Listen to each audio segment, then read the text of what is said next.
Ever wondered how to make the perfect panettone at home? Let's step into the world of this traditional Italian sweetbread, a festive favorite savored during Christmas and New Year.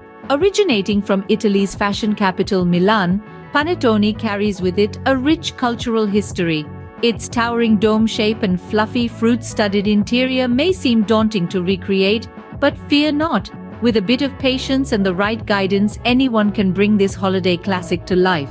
So, ready to take on the challenge and make your very own panettone? Let's get started. Before we dive into the process, ensure you have all the necessary ingredients. Our festive Italian panettone starts with the basics: flour, sugar, and eggs. We'll also need yeast to give our bread its signature dome shape. Now, to enrich the dough, we'll add a generous amount of butter. A pinch of salt is added for balance. For the distinct panettone flavor, we're going to need a combination of dried and candied fruit. Think raisins, citron, orange peel, and even some dried cherries or cranberries if you're feeling adventurous. Lastly, a dash of vanilla extract will bring all these flavors together. And there you have it, everything you need to create this holiday classic. Got everything? Great! Now we can begin the process. The first step to making a delicious panettone is preparing the dough. Now the secret to the perfect panettone lies in the dough. It's all about getting the right texture, the right consistency, and the right rise. And it all starts with the yeast. We're going to use active dry yeast, which needs to be activated before it can work its magic. To do this, we'll mix it with warm water and a little sugar, then set it aside for about 10 minutes. You'll know it's ready when it starts to froth and bubble. While our yeast is getting ready, we can start mixing our dry ingredients. We'll need flour, sugar, and a pinch of salt. It's crucial to sift the flour to ensure there are no lumps and it's evenly aerated. This helps to achieve that light, fluffy texture we're aiming for.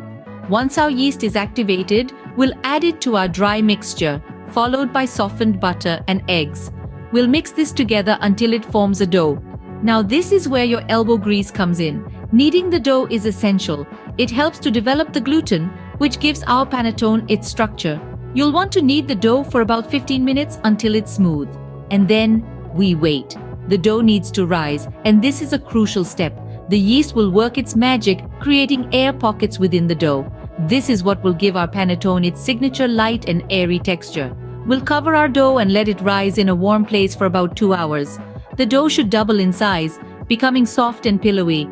At this point, it's tempting to dive right in, but patience is key. We're not quite done yet. Once your dough has risen, it's time to add in the delightful bits of dried and candied fruit. Now this is what sets panettone apart from your average bread. The fruit gives it a sweet, tangy twist that's simply irresistible. And with that, the dough preparation is complete. The baking magic is about to begin. Now that your dough is ready, it's time to bake. Let's shape the dough first. You want to form it into a nice round ball with a smooth surface. Now place this dough in your panettone mold. Make sure it's centered and fits snugly. Next, we move on to the baking part. Preheat your oven to 350 degrees Fahrenheit.